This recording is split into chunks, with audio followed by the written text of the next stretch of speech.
terima kasih atas kesediaannya, kehadirannya hari ini. Meskipun cuacanya kurang nyaman, hari ini saya akan menyampaikan sedikit pemahaman yang sudah saya pelajari pada modul 1.4, yaitu tentang budaya positif.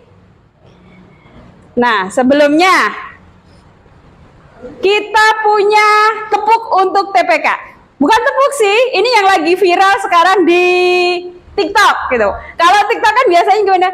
Cinta siapa gitu kan ya. Nah, ini gini. Kita siapa? TPK Teluk Jambe. Haha gitu.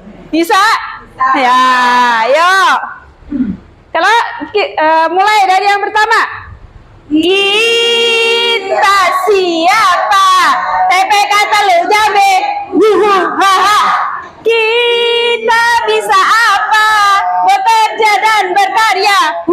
Haha gitu. Selingan aja ya ini mah. Nah, terus kita mulai materi. Ketika kita mendengar kata budaya positif, mungkin budaya positif pasti yang ada di pikiran kita itu pasti tentang disiplin.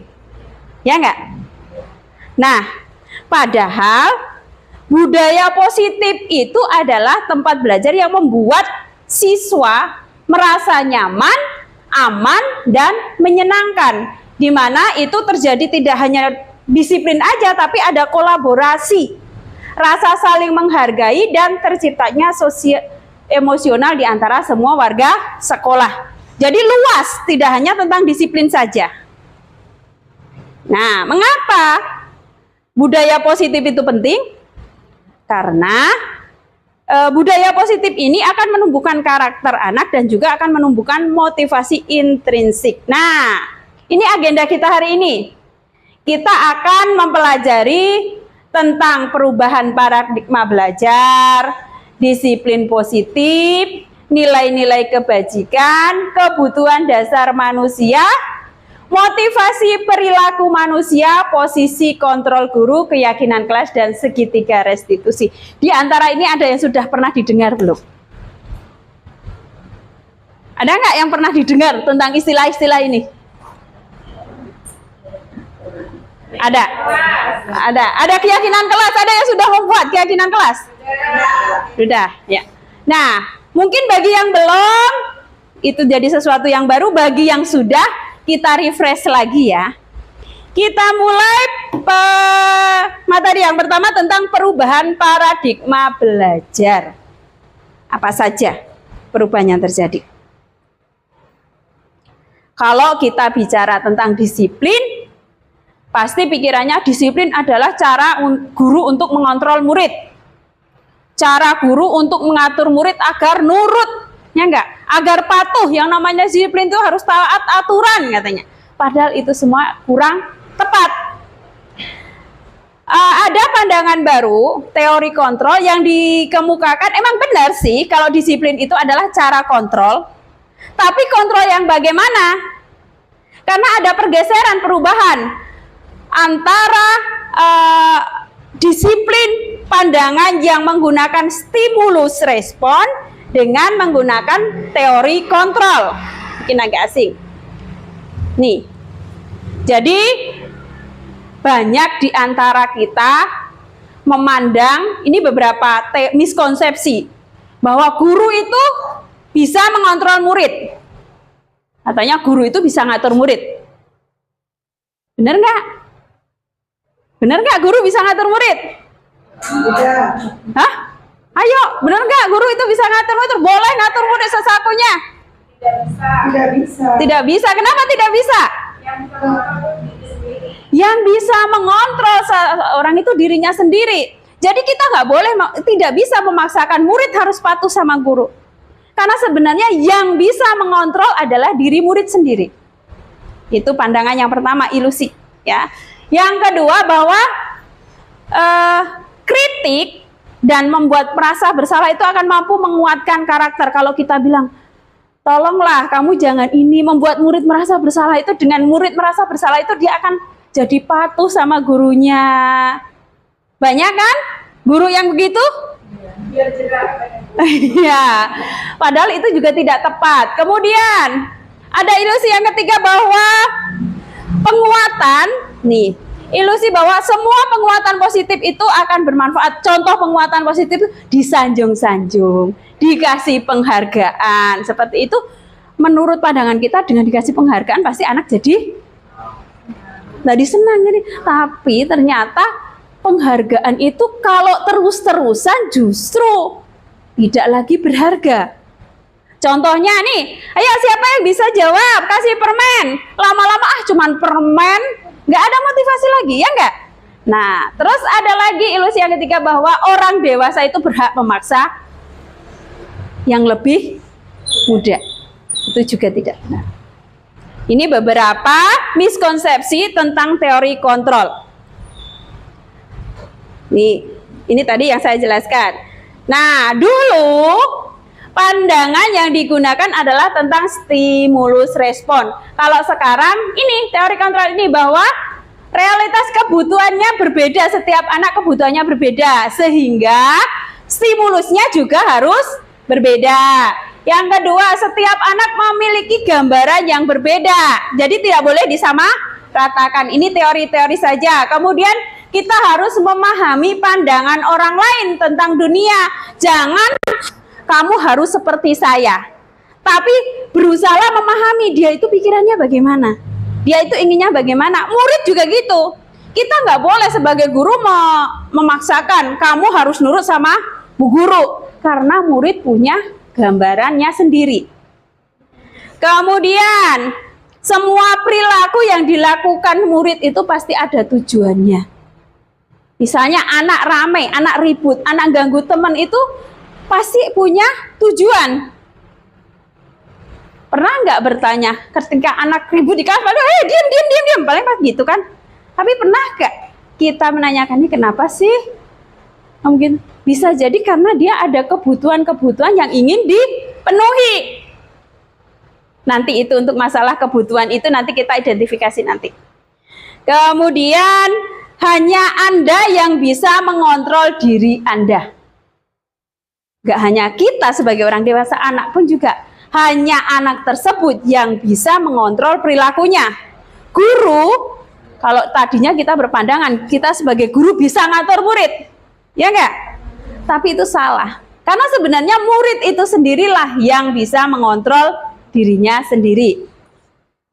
Terus ini kolaborasi dan konsensus menciptakan pilihan-pilihan baru, terus model berpikir menang dan menang. Ini adalah teori-teori kontrol ya, teori saja. Nah, sekarang kita masuk ke materi disiplin positif. Ngantuk? Ngantuk. Mau apa nih? Mau es? Es breaking? Boleh. Es breakingnya apa? Rasa duren, boleh. Sebentar kita cari. Emang yang teori-teori suka membuat ngantuk?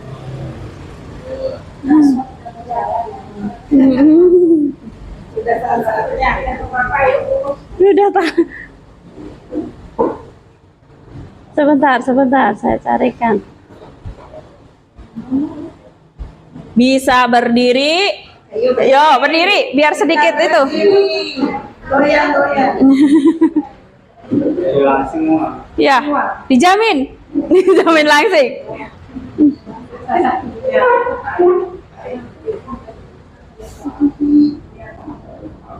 Bisa lagi. Masuk nggak ya? Pagi nih. Ke kiri, tengok ke kanan, lalu ke depan, ke belakang, berputar-putar. Ayo kita senang, olahraga.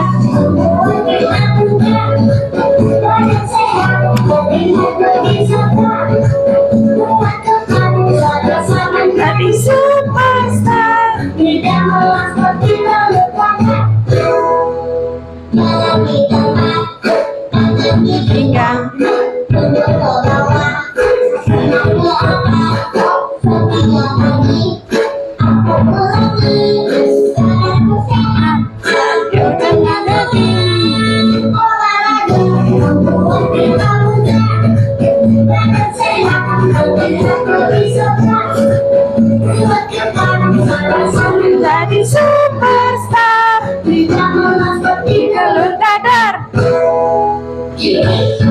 kanan, kanan kiri, kanan kanan kiri, mundur maju, mundur maju, maju mundur. 2, 3, 4.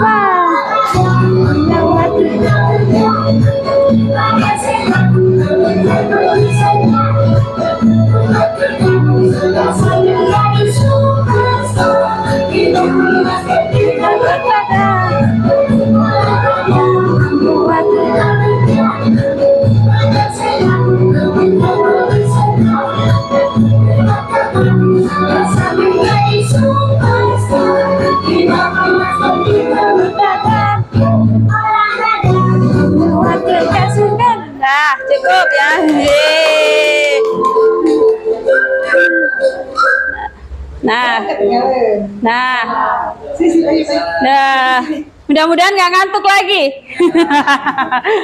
Karena materi-materi di awal memang sedikit membuat ngantuk, tapi insya Allah yang di belakang nanti lebih menarik. Ya, kalau tadi sekedar aduh apa ya gitu. Cuman kalau ke belakang nanti insya Allah banyak yang dapat kita terapkan dalam pelaksanaan pembelajaran. Materi yang kedua adalah tentang disiplin positif. Kalau kita mengenal kata disiplin, kebanyakan orang menghubungkan kata disiplin itu dengan tata tertib, aturan, kepatuhan, dan peraturan. Pasti pikirannya seperti itu. Padahal kata disiplin juga sering dihubungkan dengan kata hukuman. Padahal berbeda. Disiplin itu bukan berarti hukuman. Ya. Terus karena belajar tentang disiplin positif tidak harus memberi hukuman, justru hukuman itu dihindari. Ya. Dalam budaya kita, makna disiplin itu dimaknai ada sebagai sesuatu yang dilakukan oleh seseorang pada orang lain untuk mendapatkan kepatuhan. Kita cenderung kata disiplin itu dengan tidak nyaman, terpaksa. Biasanya seperti itu kan? Enak nggak sih kalau melaksanakan disiplin? Harus berangkat pagi-pagi upacara, hatinya rada dongkol. Bukan dari dalam diri. Emang seperti itu yang terjadi saat ini ya. Padahal itu sebenarnya untuk disiplin positif itu bukan seperti itu. Nah, disiplin itu diharapkan apa? Untuk mendapatkan nilai-nilai kebajikan. Nilai kebajikan itu apa? Nilai kebajikan adalah nilai-nilai yang disepakati bersama, lepas dari suku, bangsa, agama. Jadi semuanya bisa menerima. Biasanya di setiap lembaga itu ada nilai-nilai kebajikan yang dipatuhi. Contohnya di kurikulum Merdeka, kita punya nilai kebajikan yang terkenal dengan profil pelajar Pancasila apa saja. Ayo, profil pelajar Pancasila.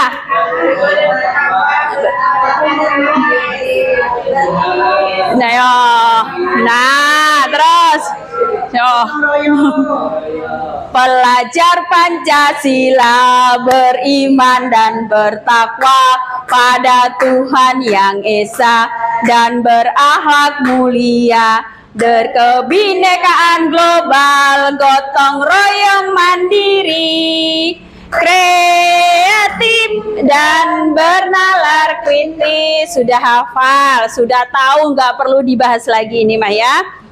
Lanjut, itu teori-teorinya. Sekarang teori yang selanjutnya yaitu tentang kebutuhan dasar. Pada dasarnya setiap manusia itu punya 5 kebutuhan dasar. Yang pertama, kebutuhan untuk apa? Bertahan hidup. Biar bertahan hidup harus ngapain? Makan, apalagi? Minum, apalagi? Punya rumah, tempat tinggal, aman ya. Biar hidup harus aman. Nah, terus juga kesehatan. Kemudian kebutuhan yang kedua, kasih sayang, diterima dan kasih sayang, ya, biar dicintai, dihargai, itu kebutuhan yang kedua. Yang ketiga, kebutuhan akan Kebebasan, harga diri, pengen dianggap, boleh memimpin, diakui prestasinya dan seterusnya. Kemudian kebutuhan keempat adalah kesenangan, yang terakhir adalah penguasaan. Nih, nanti kita akan berlatih nih masuknya kebutuhan apa. Contohnya nih, coba kita identifikasi kira-kira si anak ini butuh apa. Bimo, seorang anak TKB, selalu berlari keluar kelas menuju jalan raya di depan sekolahnya yang ramai dengan kendaraan. Tingkahnya membuat guru Bu Ani itu bingung dan sering lari mengejarnya. Kalau misalnya dari pernyataan yang pertama, Bimo itu mengatakan, aku senang main kejar-kejaran dengan Bu Guru, seru. Kira-kira kebutuhan apa yang ingin dipenuhi dia? Bermain itu termasuk kebutuhan apa tadi? Kebutuhan ada 5 ya. Ada bertahan hidup, diterima, kasih sayang, kesenangan, penguasaan. Kira-kira kalau pengen lari-lari ini, kira-kira kebutuhan apa? Kesenangan. Kemudian ibu kejar aku karena ibu guru sayang aku. Kasih sayang. Kalau si Bimonya ngomong, aku hebat kan? Bisa bikin ibu guru kejar aku. Penguasaan kan. Terus kalau aku bosan belajar mewarnai terus di dalam kelas, nah, jadi kalau ada kasus di dalam kelas, jangan langsung menjudge, tanya dulu kira-kira dia kebutuhan apa yang belum terpenuhi. Karena sebenarnya kalau terjadi perilaku yang tidak seharusnya itu sebenarnya mereka berusaha untuk memenuhi kebutuhannya. Entah apa kebutuhan bertahan hidupnya, apa kebutuhan kasih sayangnya, atau kebutuhan kesenangannya, kebutuhan penguasaan, atau kebutuhan kebebasannya. Itu tergantung. Nah, jadi beda-beda ini ya. Nah, sebagai latihan, mau lagi latihan mengidentifikasi kebutuhan? Masih ada ya, sebentar.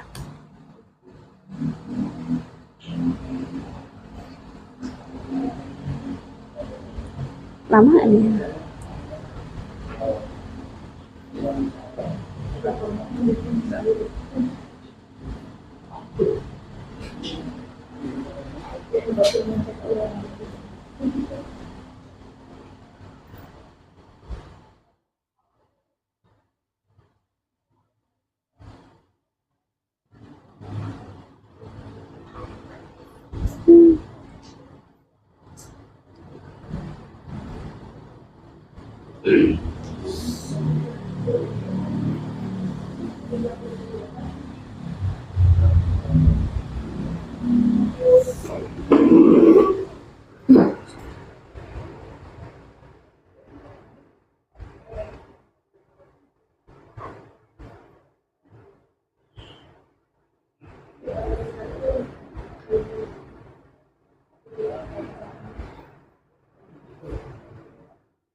Kelihatan nggak tulisannya?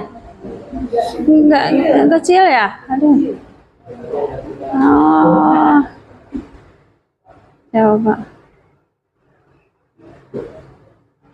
Tidak kelihatan, ya, tak tampak.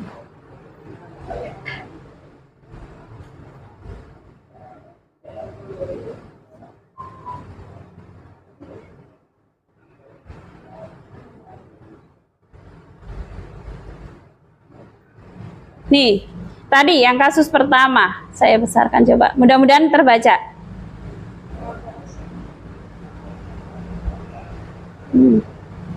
Ini yang tadi. Sekarang kasus yang kedua, kelihatan? Enggak juga.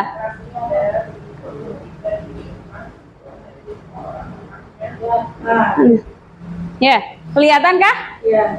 Dinda, seorang anak kelas 3 SD, begitu tiba di rumah, sepulang dari sekolah menangis dan mengadu kepada ibunya bahwa ia benci pada Ibu Rani, gurunya. Nah, kalau si tadi bilang, si Dinda itu bilang,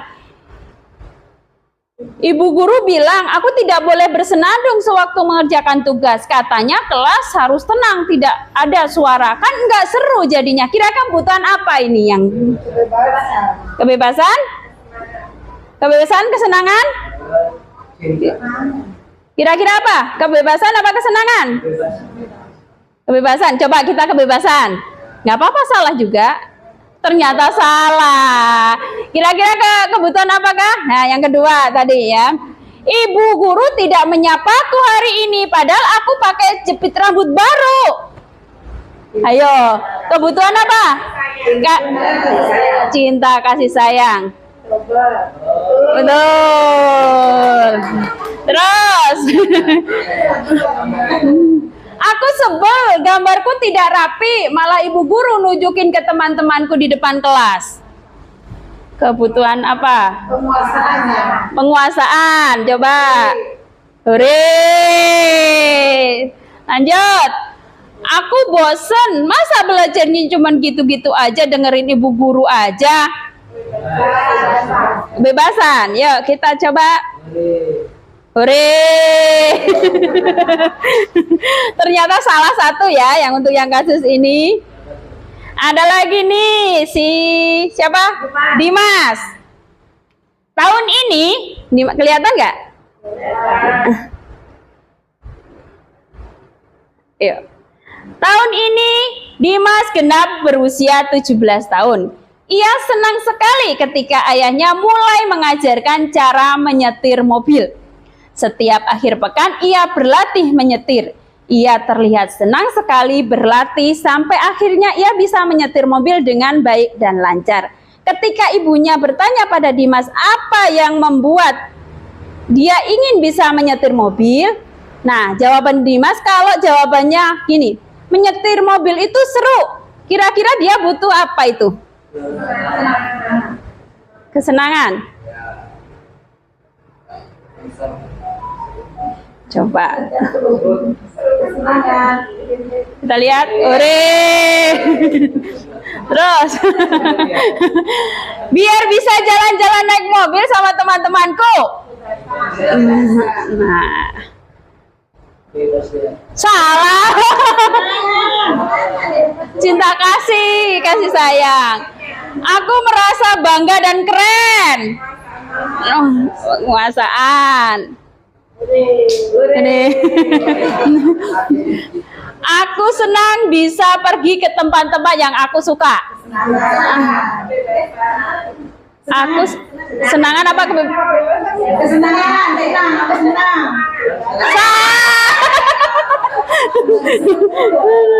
Nah, salah dua.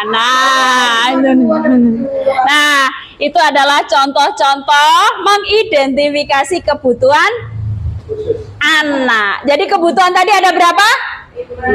Apa saja?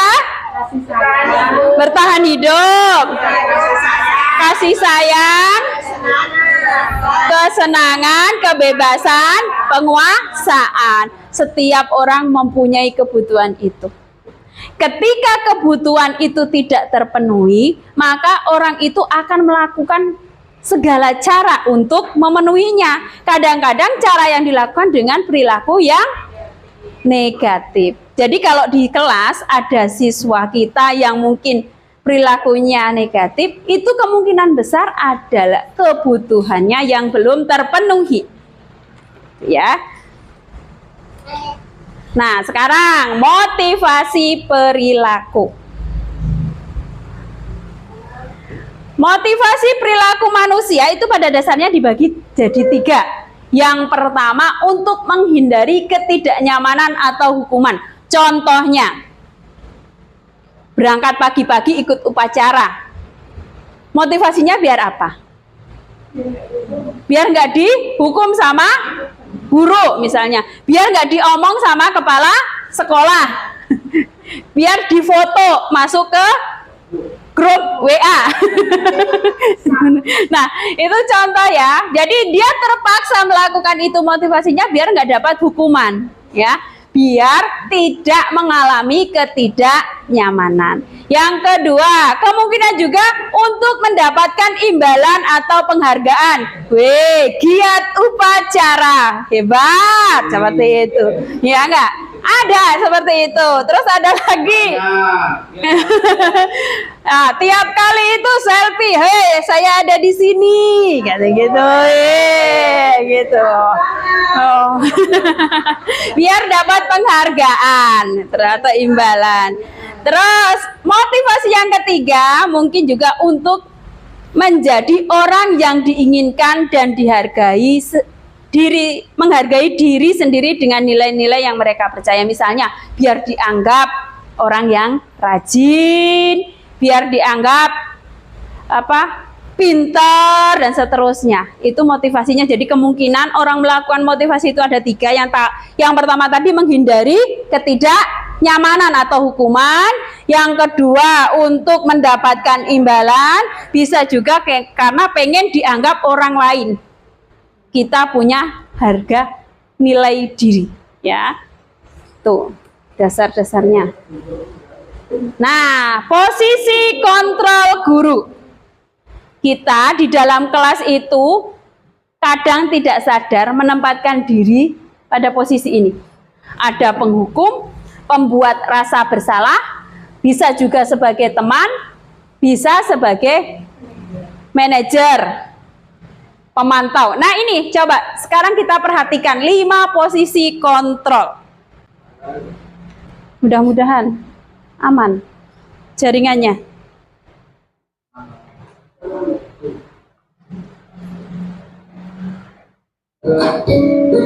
Yuk. Salam bahagia Ibu dan Bapak Guru hebat. Dalam penerapan disiplin positif restitusi, salah satu program yang dikenakan adalah 5 posisi kontrol. 5 posisi kontrol dalam restitusi adalah proses perjalanan seorang pendidik agar dapat mengenali dirinya.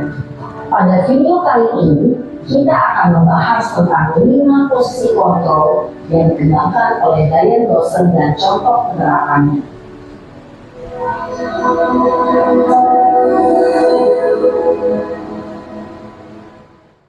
Lima posisi kontrol itu adalah 1. Posisi penghukum, 2. Posisi pembuat merasa bersalah, 3. Posisi tenang, 4. Posisi pemantau atau monitor, dan 5. Posisi manajer.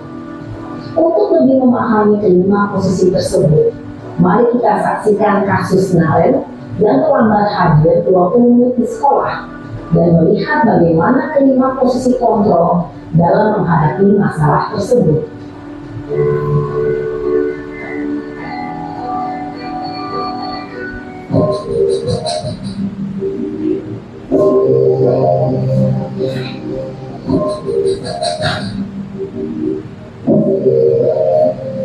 Naren! Sini kamu! Selamat pagi, Bu. Selalu terlambat. Kamu deh, pasti terlambat. Maaf, Bu.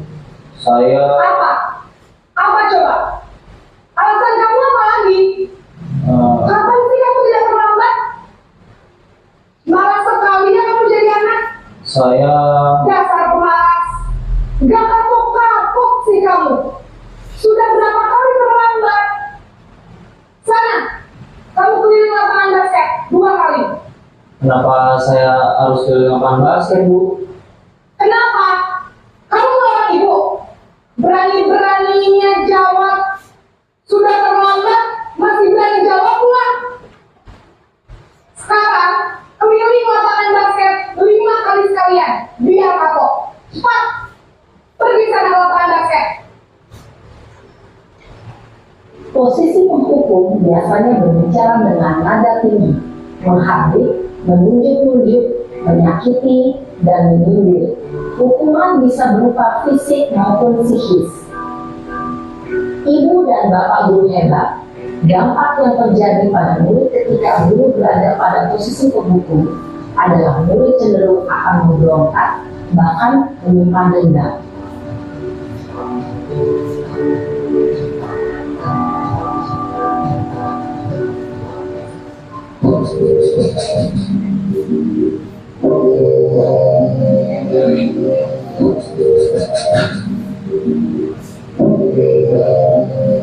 Naren!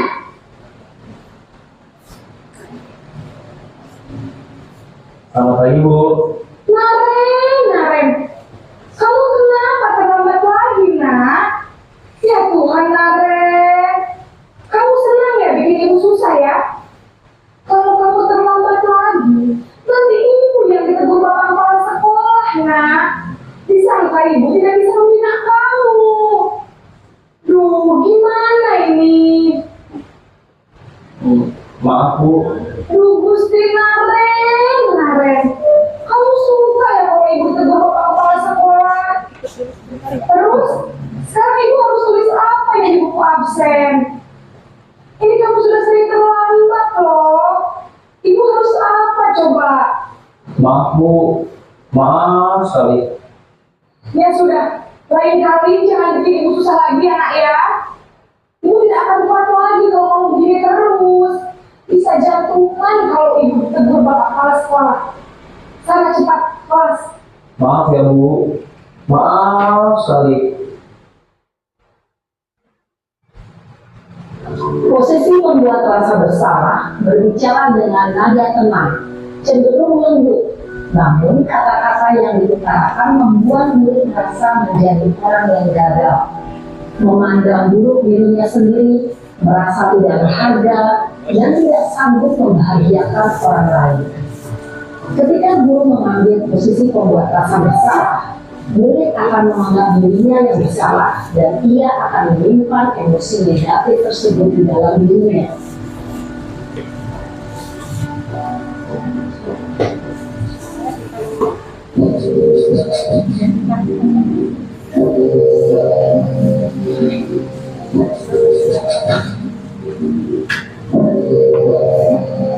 Naren!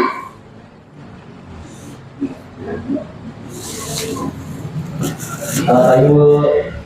Wah, sudah jam berapa ini, nak? Terlambat lagi ya, sayang. Iya, Bu. Habis ibu saya lupa bangunkan saya, Bu. Kamu malah menyalahkan ibu kamu. Kamu bukannya anak yang larinya paling kencang. Kok terlambat sih? Iya, Bu. Saya memang terlambat bangun tadi. Jadi, biarpun saya kencang, tetap gak kekejar, Bu. Ya sudah sana. Nanti lain kali larinya lebih kencang lagi ya. Biar gak terlambat lagi. Bikin seneng ibu. Demi ibu. Bisa kan? Bisa, Bu. Ya sudah sana masuk kelas. Ibu beresin urusan absen kamu. Kamu ini ada-ada saja. Dalam posisi tenang, guru berbicara dengan nada suara ramah, akrab, cenderung bersenda gurau untuk menjaga suasana tetap santai. Murid akan merasa senang, aman, dan akrab dengan guru. Identitas yang tercipta adalah identitas sukses atau berhasil. Namun, perlu diingat, karena ini masih dorongan eksternal, maka ada faktor ketergantungan dan murid kepada orang tertentu. Di sini, guru absennya, sehingga di lain waktu, murid bisa berperilaku baik, namun hanya kepada orang-orang tertentu saja.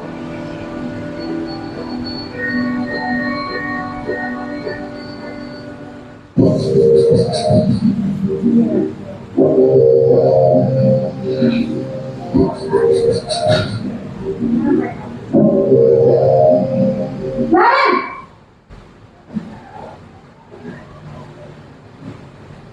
Selamat pagi, Bu. Naren, apa peraturan sekolah kita tentang jam berapa kita harus masuk sekolah, nak? Kita harus di sekolah jam 7, Bu. Iya betul, sekarang sudah jam 7.20. Naren sudah tahu konsekuensinya jika terlambat hadir. Paham, Bu. Saya harus tinggal kelas pas jam istirahat selama 20 menit. Iya benar, konsekuensinya demikian. Jadi nanti jam 9.30 pas istirahat, kamu harus tinggal di kelas, kerjakan tugas tambahan untuk ketertinggalan kamu, ya. Baik Bu. Posisi pemantau mengandalkan penghitungan atau data untuk mengontrol murid. Guru mengarahkan murid berdasarkan peraturan dan konsekuensi. Seorang pemantau menunjukkan bahasa tubuh dan ekspresi wajah yang datar dan cenderung formal.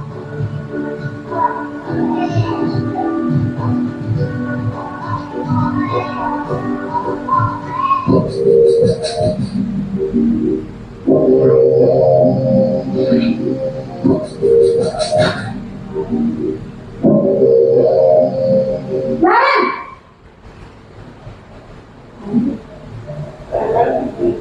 Selamat pagi Bu. Selamat pagi, Naren. Maaf Bu, saya terlambat. Iya, sekolah masuknya jam 7, sekarang sudah jam 7.20. Jadi sekarang bagaimana ini, Naren? Maaf Bu, saya lupa soal saya semalam. Baiklah, menurut kamu, keyakinan sekolah yang mana yang perlu kamu tingkatkan? Menghargai diri sendiri dan orang lain mungkin ya Bu. Setuju. Jadi, apakah Naren meyakini prinsip saling menghormati tersebut? Iya Bu, saya meyakininya. Apakah Naren bersedia memperbaiki masalah keterlambatan ini? Bersedia Bu. Bagaimana kamu akan memperbaiki masalah keterlambatan ini? Saya akan coba untuk tidak lupa menyetel alarm saya Bu. Baik, kalau Naren lupa menyetel alarm di rumah, ada orang yang kira-kira bisa bantu mengingatkan tidak? Ada Bu, kakak saya, Kak Emma. Ada lagi selain Kak Emma? Selain Kak Emma, ada ibu saya. Baik, jadi yang mengingatkan Naren adalah Kak Emma dan ibu kamu ya. Kira-kira akan mulai set alarm kapan nih, Naren? Setelah pulang sekolah, akan segera saya lakukan. Baik, jadi Naren akan setel alarm untuk bangun besok pagi dan akan diingatkan oleh kakak dan ibunda Naren ya. Ada lagi yang mungkin perlu dilakukan, Naren, agar tidak terlambat bangun lagi. Tidak ada Bu. Baik, Naren, terima kasih untuk kerjasama kamu. Sekarang kamu perlu kembali ke kelas untuk belajar. Baik Bu, terima kasih. Posisi manajer adalah posisi kontrol yang disarankan untuk membimbing murid memiliki sikap disiplin yang positif, yaitu murid yang mandiri, bertanggung jawab, dan dapat memecahkan masalah. Tujuan dari posisi ini adalah agar murid dapat berefleksi atas tindakannya. Guru akan dengan tulus memberikan pertanyaan-pertanyaan bermakna, sehingga membuat murid dapat belajar dari kesalahannya dan mencari sebuah solusi untuk menyelesaikannya. Ibu dan Bapak guru hebat, setelah mengamati adegan kelima posisi kontrol tadi, kira-kira posisi mana yang paling ideal? Posisi mana yang dapat menunjang motivasi intrinsik murid? Ya, tentu posisi manajer. Posisi ini memang posisi ideal dan ingin dituju setiap pendidik. Pada posisi inilah, guru dapat menerapkan disiplin positif yang berpihak pada murid, yang memerdekakan murid. Perjalanan seorang pendidik tentunya tidak mudah untuk sampai pada posisi seorang manajer. Namun, tujuan kita pasti, yaitu menciptakan murid-murid yang mandiri, merdeka, dan bertanggung jawab.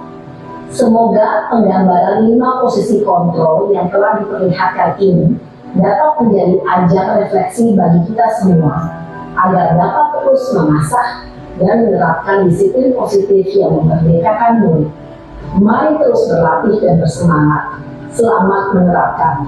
Salam dan bahagia Ibu dan Bapak guru hebat. Nah, coba. Ada berapa posisi kontrol yang tadi dibahas? Ada 5. Apa saja? 1, penghukum. Yang kedua,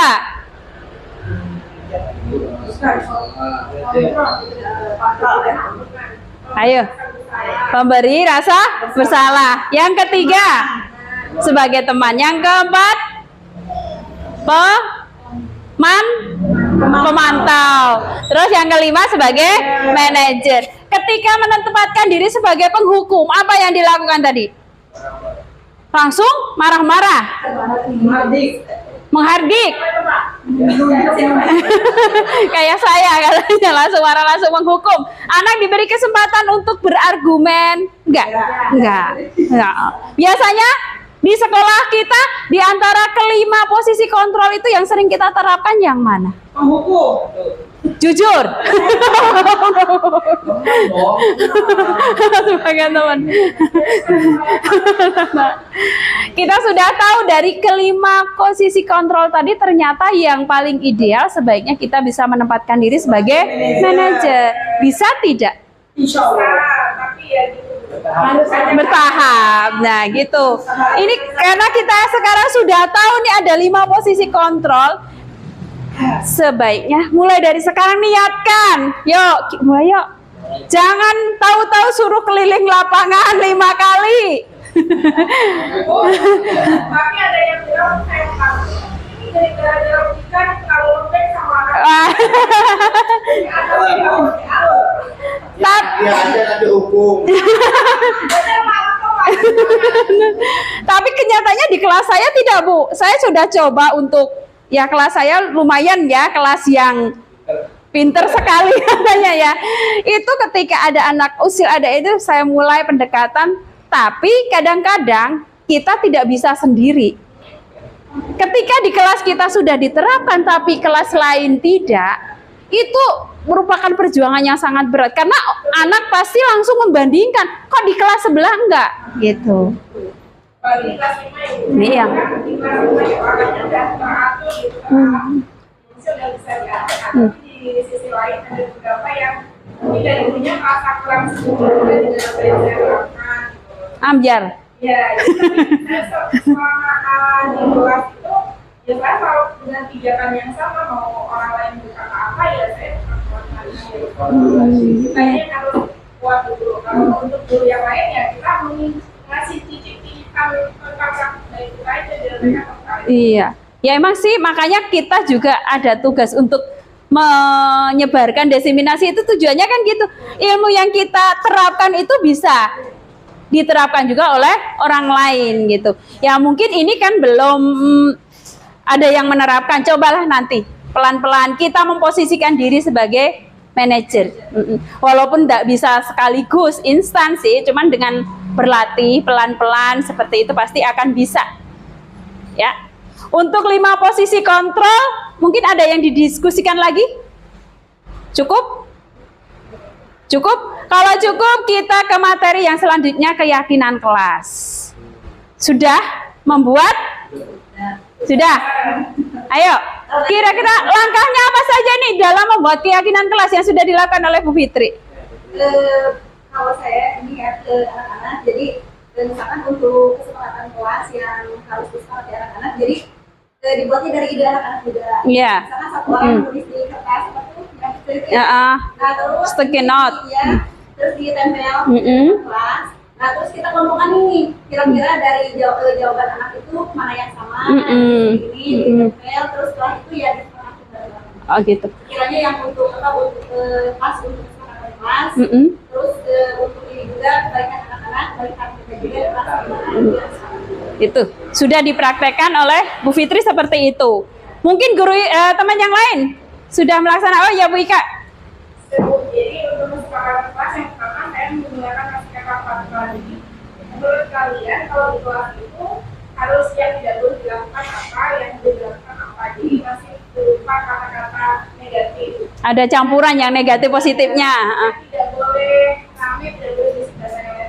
Terus ya seperti yang dimaksud di tadi, terus ada disiplin itu disampaikan di papan, kemudian diklasifikasi, kemudian dari kata-kata negatif itu kita ubah ke kata positif. Misalnya tidak berisik, dari kata positif itu apa, belajar dengan tenang, seperti itu. Nah jadi kalau misalnya udah tersusun kata-kata positif, berarti kita ubah ke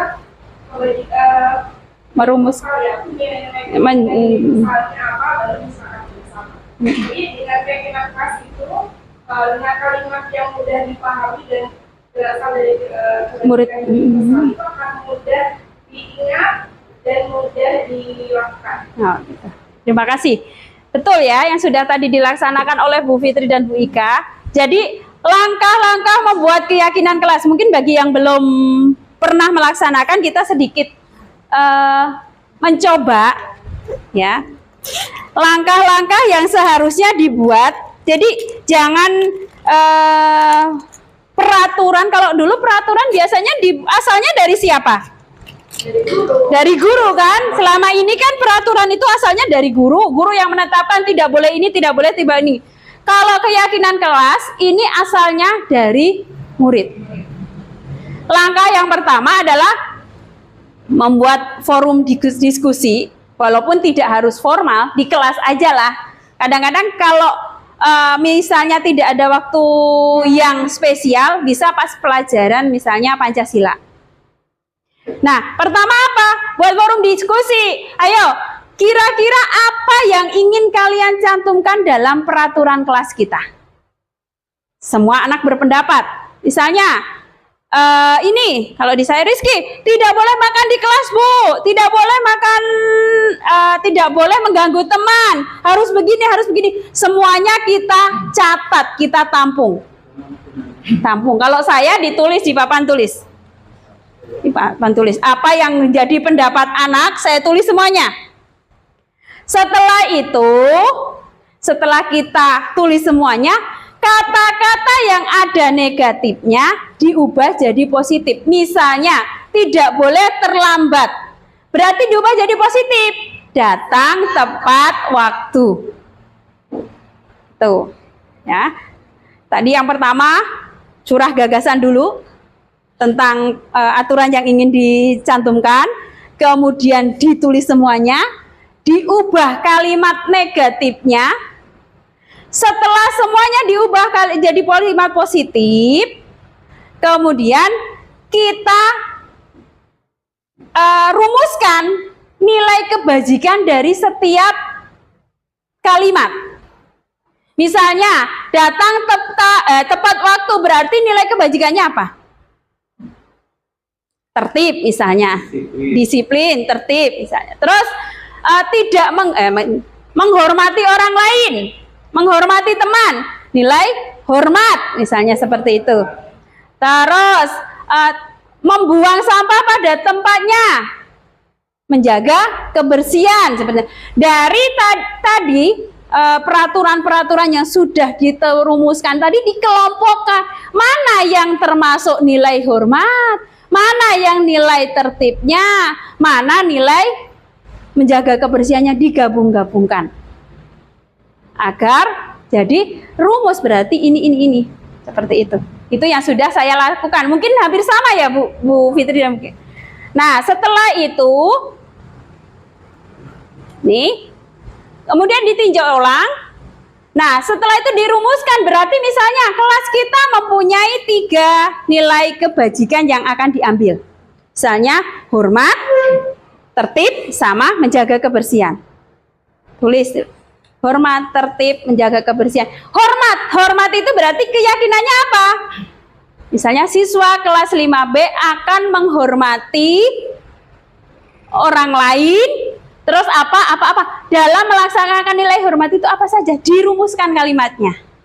Kemudian nilai tertib apa yang dilakukan. Nah, nanti kalau sudah tersusun nilai-nilainya, sudah sepakati, dicetak, ditanda tangan oleh seluruh peserta, seluruh anggota kelas. Setelah itu dipajang. Itu cara membuat tadi kesepakatan kelas. Sebenarnya saya sudah, tapi videonya masih mencar-mencar, belum digabung-gabungkan gitu kan. Nah, tentang keyakinan kelas ini mungkin ada yang ingin ingin didiskusikan. Apa nanti bisa dicoba sendiri ya? Ya boleh. Selanjutnya, materi selanjutnya yang terakhir tentang segitiga restitusi. Sebelum masuk ke segitiga restitusi, mungkin kita harus bisa membedakan apa itu hukuman, apa itu konsekuensi, dan apa itu restitusi. Contohnya tadi ketika Naren datang terlambat. Tiba-tiba pada saat menerapkan tipe penghukum, tiba-tiba suruh lari keliling lapangan. Itu masuk yang mana? Hukuman. Kenapa disebut hukuman? Berasal dari guru secara sepihak. Tidak ada hubungannya antara datang terlambat dengan suruh lari. Apa coba manfaatnya lari? Kecuali dia terlambatnya pas jam pelajaran olahraga. Mungkin kalau diberi hukumannya lari, wajar untuk pemanasan. Tapi ini kan pelajarannya dia disuruh lari, terus apa manfaatnya? Nah, itu bentuknya hukuman. Kalau konsekuensi, misalnya contoh konsekuensi itu ada anak main di kelas tumpah sehingga menimbulkan kotor. Guru bukan nyuruh lari, tapi membersihkan. Itu masih ada hubungannya kan? Nah, itu namanya konsekuensi. Kalau restitusi, itu yang akan kita pelajari. Apa saja itu restitusi? Restitusi itu adalah penyelesaian masalah. Salah satu cara menyelesaikan masalah. Tapi dalam menyelesaikan masalah itu, anak tidak merasa disalahkan dengan ikhlas dan tidak merasa dendam. Bagaimanakah contohnya? Nih. Ya.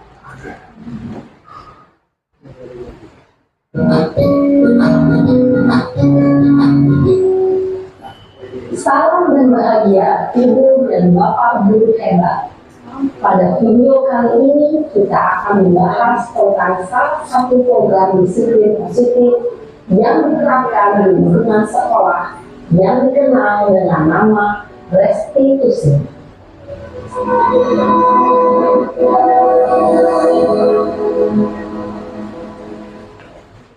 Restitusi dikembangkan oleh pakar pendidikan dan dosen, berlandaskan pada teori kontrol Dr. William Glasser. Segitiga restitusi adalah suatu proses dialog yang dijalankan oleh guru atau orang tua agar dapat menghasilkan murid yang mandiri dan bertanggung jawab.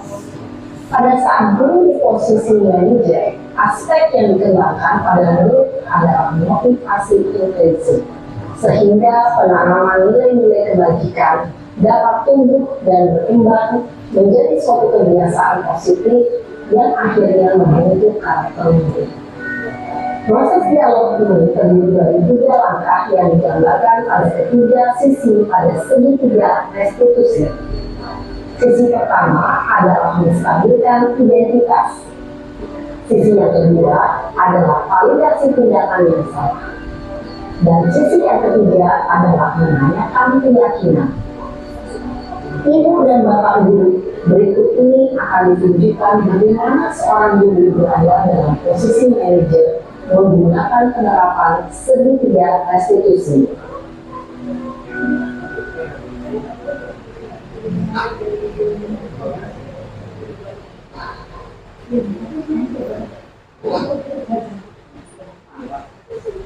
Siang Sarah. Ya Pak, Sudah lama nggak ketemu Sarah?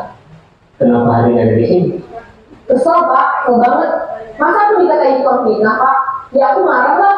Aku balik dikatain Eka di depan kelas. Kesel banget. Oh begitu.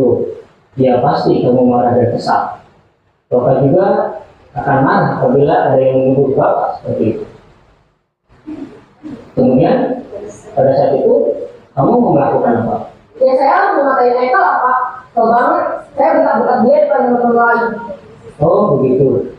Pasti kamu melakukan seperti itu karena suatu alasan tertentu kan? Iyalah, saya diam saja Pak. Ya saya bela diri lah. Masa saya dituduh tukang fitnah? Ya wajar lah. Mempertahankan harga diri itu sesuatu yang penting buat kamu. Untung kamu tidak bertindak lebih kegabaran, hanya membentak-bentak. Iya Pak. Untung saya masih bersabar dan hanya membentak saja. Berbunyi padahal saya masih bela diri lah. Ya pasti ya. Tapi kamu memilih untuk tetap bertahan dan bersabar. Kamu memilih untuk tidak berbuat lebih parah lagi. Iya. Nah, sekarang coba kita lihat lagi. Tindakan kamu yang minta TK di kelas. Tindakan kamu itu kira-kira sesuai dengan keyakinan kelas atau prinsip kamu tidak? Enggak lah Pak, capek Pak di rumah. Jadi keyakinan atau prinsip mana yang kurang sesuai dengan keinginan kamu? Ya, saya sebenarnya sangat menghargai orang lain. Mungkin saat itu saya menjadi emosi, jadi tidak menentukan sikap itu. Kamu meyakini tidak menghargai orang lain itu penting buat kamu? Yakin lah Pak. Iya, setuju. Kita harus saling menghargai. Namun ada juga keyakinan yang kita sepakati yang perlu kita jalankan apabila kita sedang marah, kan? Ya, saya bisa lebih proaktif, mulai dengan diri sendiri. Saya bisa jadi lebih sabar, mengambil waktu juga untuk berpikir mau apa selanjutnya. Kira-kira kamu bersedia memperbaiki masalah ini tidak? Sedia Pak. Kalau kamu memperbaiki masalah ini, kamu akan menjadi orang seperti apa? Saya akan menjadi orang yang bertanggung jawab kali ya Pak. Dan senantiasa proaktif. Iya, menurut kamu bagaimana rasanya menjadi orang seperti itu? Ya nyaman lah, bangga bisa bersabar dan menahan diri. Baiklah kalau begitu. Yuk kita pikirkan bagaimana memperbaiki masalah ini.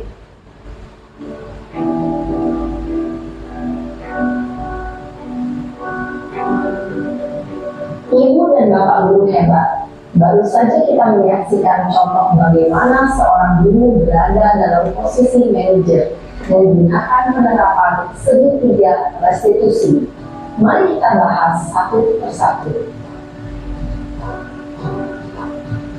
Pada sisi pertama, menstabilkan identitas berdasarkan pada prinsip bahwa membuat kesalahan adalah bagian dari proses pembelajaran. Sisi pertama dari segitiga ini berperan menggeser identitas murid dari identitas gagal ke identitas sukses. Murid yang sedang bertingkah laku yang tidak pantas atau menarik diri saat itu sedang mengalami identitas gagal. Bila kita mengkritiknya, maka posisinya tidak akan berubah. Kita bisa mengajukan pernyataan-pernyataan ini. 1. Membuat kesalahan sesuatu yang wajar.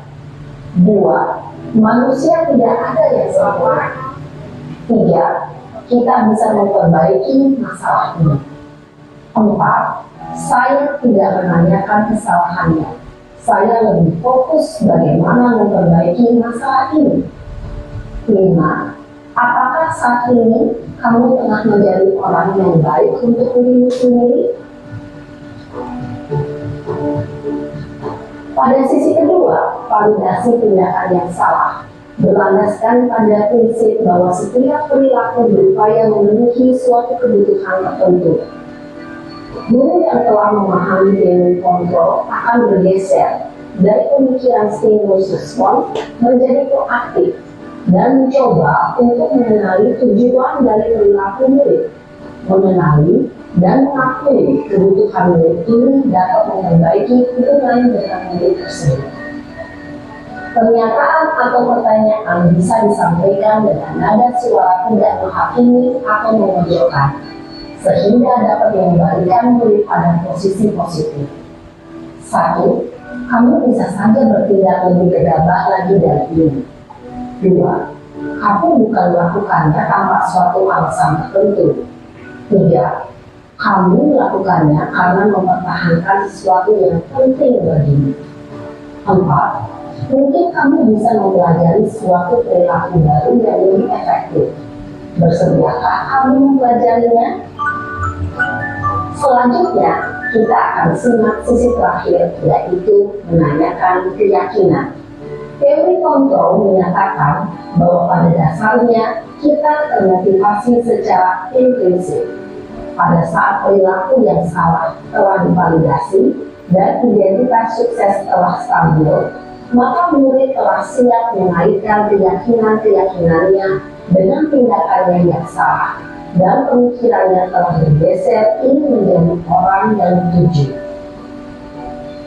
Pertanyaan-pertanyaan ini dapat mengaitkan keyakinan-keyakinan yang tangguh murid. 1. Sebagai keluarga atau kelas, apa yang kita yakini? Dua, nilai-nilai apa yang telah kita sepakati. Tiga, seperti apa gambaran sebuah kelas yang ideal bagi kami. Empat, kamu ingin menjadi orang seperti apa?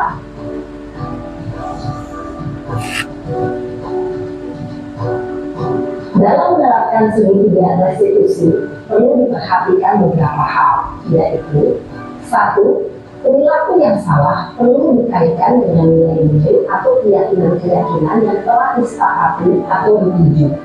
Dua, kesediaan orang yang melakukan kesalahan untuk memperbaiki masalah. Tiga, pemecahan masalah sebisa mungkin relevan atau memiliki hubungan dengan masalah yang ada. Empat, usaha. Perlu adanya suatu usaha perbaikan dari pihak yang berbuat kesalahan.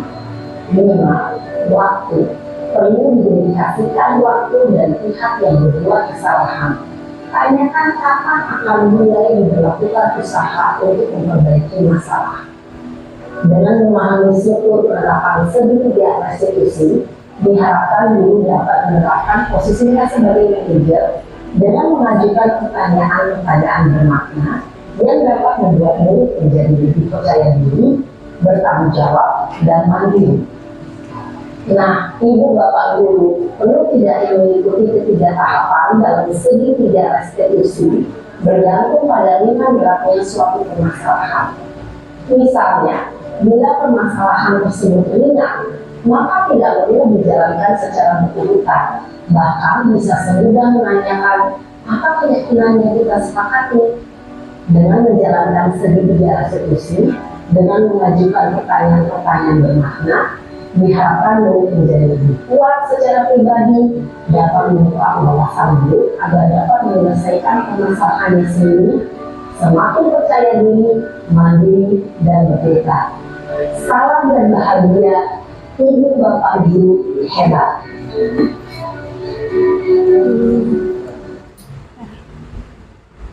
Terima kasih. Jadi untuk menguatkan kembali ya bahwa segitiga restitusi itu terdiri atas 3 sisi. Yang pertama apa tadi? Menstabilkan identitas. Pada tahap ini murid yang tadi berbuat salah itu jangan disalahkan, tapi diberikan stimulus agar dia merasa menjadi orang yang sukses. Jadi tindakannya itu jangan disalahkan. Kemudian sisi yang kedua adalah validasi tindakan yang salah. Meskipun begitu, ada keyakinan apa yang dia tidak penuhi. Nah, terus terakhir menanyakan keyakinan. Itu.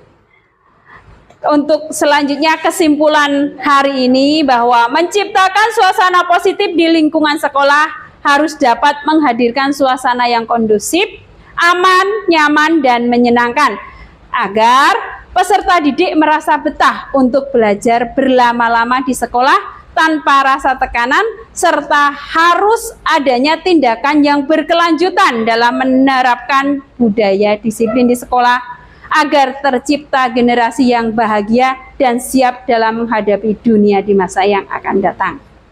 Sepakat? Nah, terima kasih. Itu saja mungkin sedikit pemahaman yang mungkin saya dapat tularkan kepada teman-teman semua. Semoga menjadi pencerahan agar kita dapat memperbaiki diri kita masing-masing.